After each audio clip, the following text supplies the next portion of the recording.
പറഞ്ഞതുപോലെ തന്നെയാണ് റസൂൽ സല്ലല്ലാഹു അലൈഹി വസല്ലമ മരണപ്പെട്ടതിന് ശേഷം ജീവിച്ച പല സഹാബിമാരുണ്ട്. ഏതെങ്കിലും ഒരു വ്യക്തി, ഏതെങ്കിലും ഒരു സഹാബി നബിദിനം കൊണ്ടാടിയതായി നമുക്ക് കാണാൻ സാധിക്കുമോ?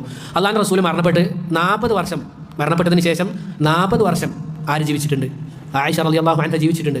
ആരാണ് റസൂലെ ജനങ്ങളിൽ നിങ്ങൾക്ക് ഏറ്റവും ഇഷ്ടം? ആരാണ്? ആയിഷ. അള്ളാഹുവിൻ്റെ റസൂൽ പറഞ്ഞ മറുപടിയാണ്, ഏറ്റവും ഇഷ്ടപ്പെട്ട വ്യക്തി ആരാണ്? ആയിഷ. ആയിഷ റളിയല്ലാഹു അൻഹ 40 വർഷം ചെയ്തിട്ടില്ല, ജന്മദിനം ആഘോഷിച്ചിട്ടില്ല. ആയിഷ റളിയല്ലാഹു അൻഹ റസൂലിനോട് സ്നേഹമില്ല എന്നാണ് നിങ്ങൾ പറയുന്നതെങ്കിൽ നമ്മൾ എന്ത് ചെയ്യുക? ആയിഷ റളിയല്ലാഹു അൻഹയോട് കൂട്ടിക്കെട്ടിയാൽ മതി.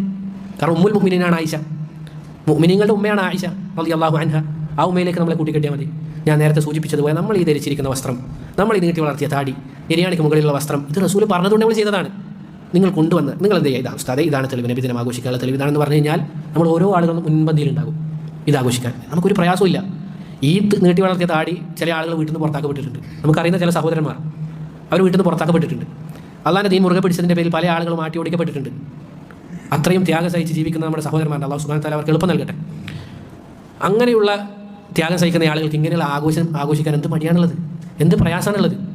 അതുകൊണ്ട് ചോദിക്കുന്നത് ഇത് മാത്രമാണ്, റസൂൽ സല്ലല്ലാഹു അലൈഹി വസല്ലമയുടെ നബിദിനം അത് കൊണ്ടാടിയ സഹാബിമാർ അവനെങ്ങനെ ആഘോഷിച്ചു? സുബഹി നിസ്കാരത്തിന് ശേഷം നബിദിനത്തിൻ്റെ അന്ന് എന്താണ് നമ്മൾ ധരിക്കേണ്ട വസ്ത്രം? പുതിയതാണോ പഴയതാണോ പറഞ്ഞു തരണം. അതുപോലെ തന്നെ നടന്നു പോകുമ്പോൾ ഒരു വഴിയിലൂടെയാണോ തിരിച്ചു വരുമ്പോൾ വേറൊരു വഴിയിലൂടെയാണോ വരേണ്ടത് എന്ന് പറഞ്ഞു തരണം. പിന്നെ അബൂബക്കർ സിദ്ദീഖ് റളിയല്ലാഹു അൻഹു നബിദിനത്തിൻ്റെ അന്ന് പ്രസംഗിച്ച പ്രസംഗം ഏതാണെന്ന് നമുക്ക് പറഞ്ഞു തരണം. കാരണം ആളുകൾക്ക് പറഞ്ഞു കൊടുക്കണമല്ലോ ഇത്.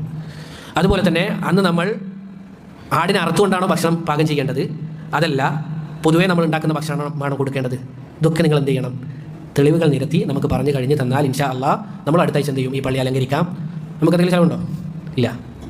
ആളുകൾ ചിന്തിക്കാൻ വേണ്ടി പറയണം, വല്ലാഹി സുമ്മ തല്ലാഹി ഇലാ ഖിയാമി സാഅ, ഖിയാമത്ത് നാൾ വരെ നിങ്ങൾക്ക് ഇതിന് സാധിക്കുകയില്ല. അതുകൊണ്ട് ഇത് കേൾക്കുന്ന നിഷ്പക്ഷരായ ആളുകളോട് ഞാൻ എൻ്റെ ഉള്ളിൽ നിന്ന് പറയട്ടെ, ഇത് നമുക്ക് ജയിക്കാനുള്ള ഒരു കാര്യമായി പറയുന്നതല്ല, വല്ലാഹി അല്ല.